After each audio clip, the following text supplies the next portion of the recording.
Let's start with, physical. Like, what is some of the physical challenges you've been through? It's been a long journey. Yes, it has. It started when I was born.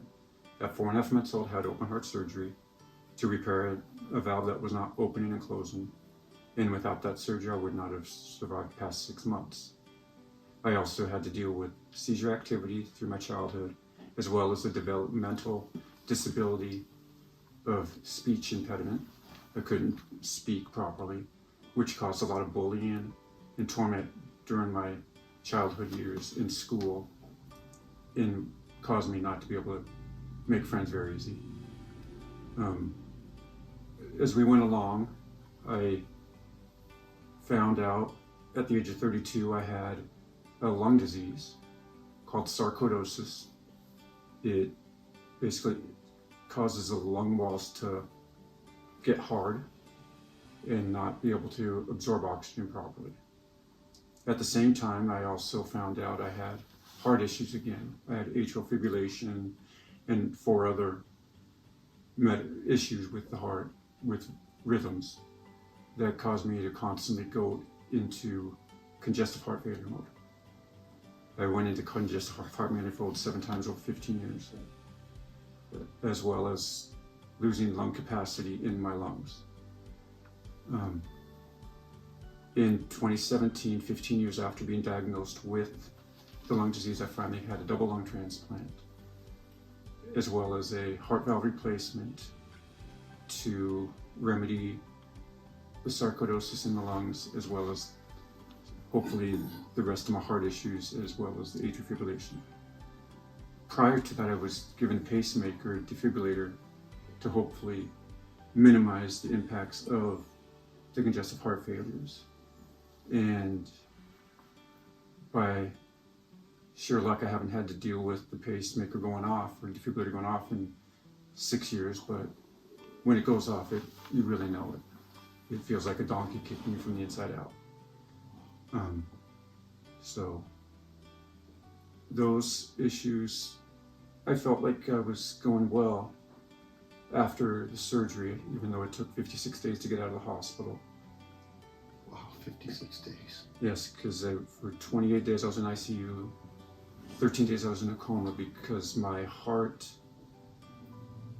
was attached to my lungs, as well as one of my lungs was attached to my back rib cage. If the doctors would have known that, I would not have been eligible for a lung transplant. Wow.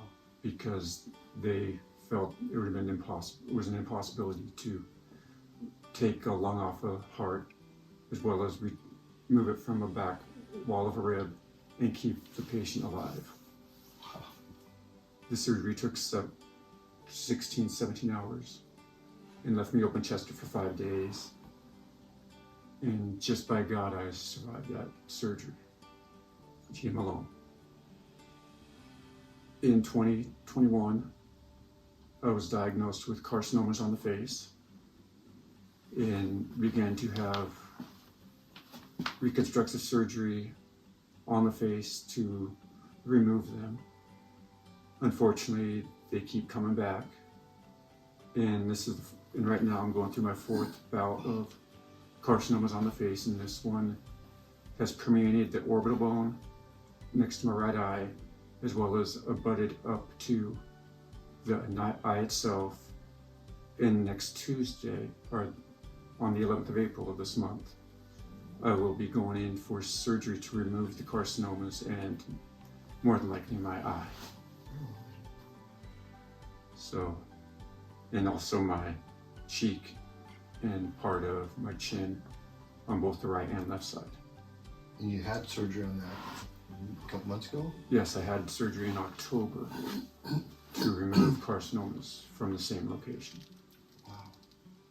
And then you had chemo or you had radiation? I had radiation on the left side of my face 33 times through the middle of January, and 20 times on the right side of my face in 2021. Yeah. And what, like I know already, but I want them to know, like, what's been the physical, what you like eating, all that? Because the last surgery in October took away most of the muscle in my chin and cheek area, I am unable to open my mouth very far. Yeah, wow. That's like a half an inch Yes. at the most. And so it's impossible to eat a hamburger anymore on a bun. Yeah. Or Good thing large- you're so heavy already. Yes, You lose exactly. all that weight. Exactly. You know, I'm fortunate that I have so much weight on me that I can lose the weight, but that's okay. Yeah.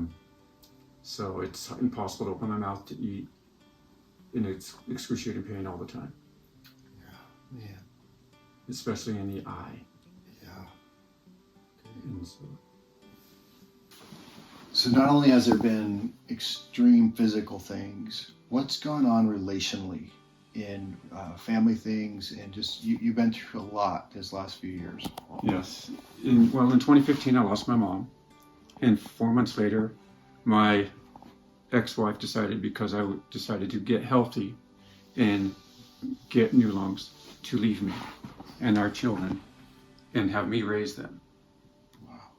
Because she couldn't be around somebody who wasn't working and be the sole provider for the family.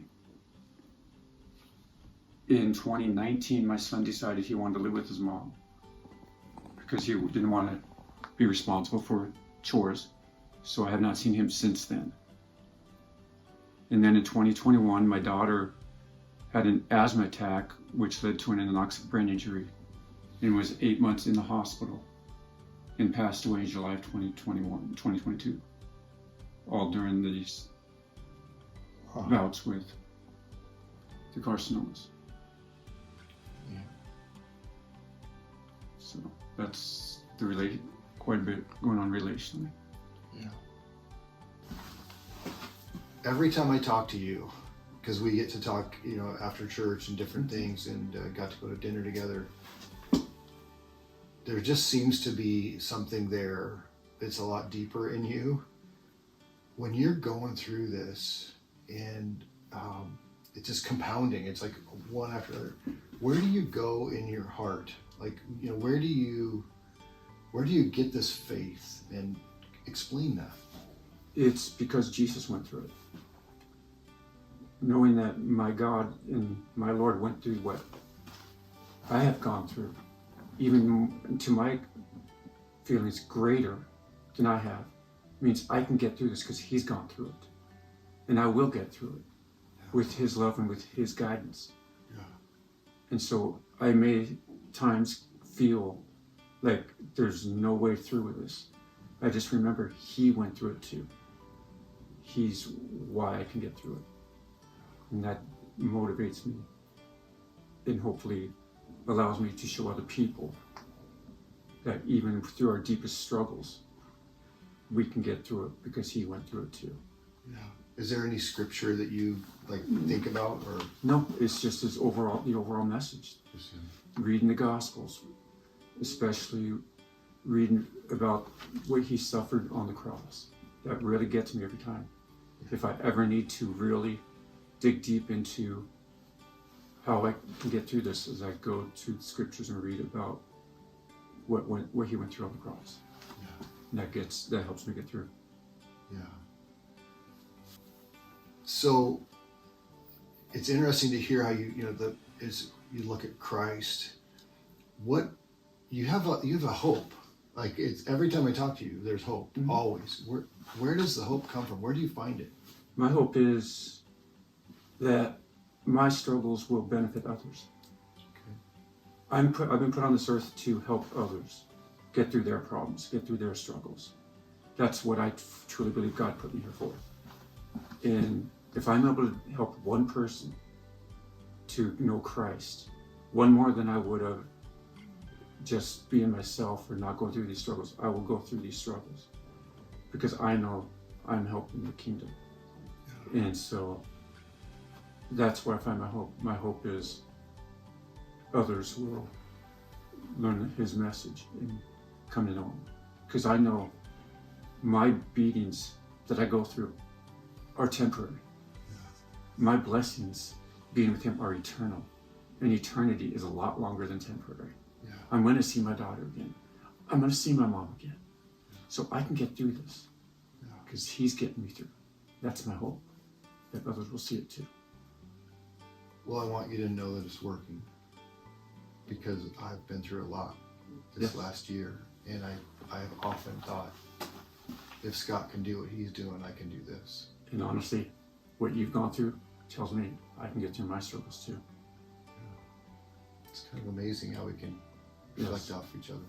Because I started going through my struggles, and you told your story in church when I first started coming.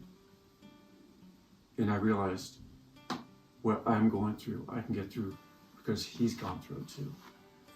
Your surgeries, your cancer, and your faith. That was my example. That's my example. And I know you've gone through it. I can get through it too. Yeah, I got you, bro. I got you. So I think it's going to help a lot of people. I hope so. Okay. Thanks for sharing that with me. Easter message is, where's God in all the hard things, right? Yes. There's a lot of people going through a lot of stuff. It doesn't take us long to look and go, hey, there's someone else. Yes. What would you say to somebody who's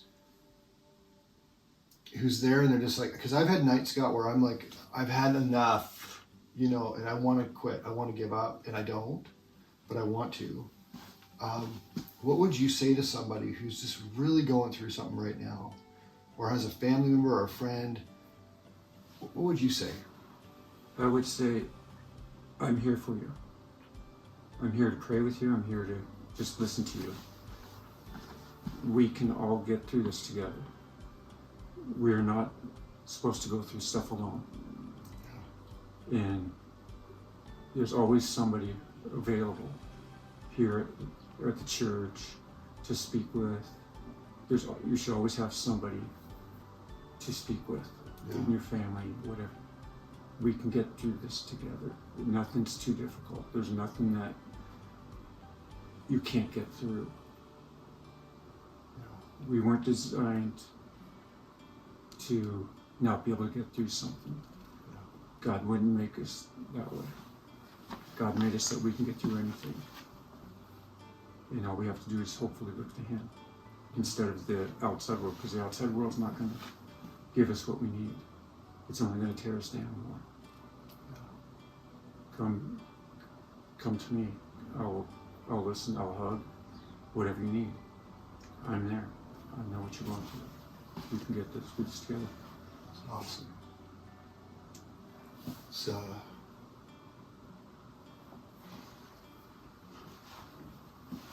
It's such a privilege to have you do this and to be this open. And I would echo what you said. And what I've loved about you is you haven't acted like a martyr. There's other things we talk about besides just what you're going through. But you've been it's not your identity. Like, your identity is in Christ, your identity is in your hope. You're always talking about that. And I just want to thank you. You're welcome. Now let's talk about the marriage. Come on. Yes, it's not my identity, and I don't want people to think it is. Yeah. Just know it's not one thing in life we go through. There's this one little part. The rest of the part we can make happy. Yeah. Should be happy, and that's what I want. Well, thank you. Thank you. Yeah. Good stuff, you guys. Happy Easter.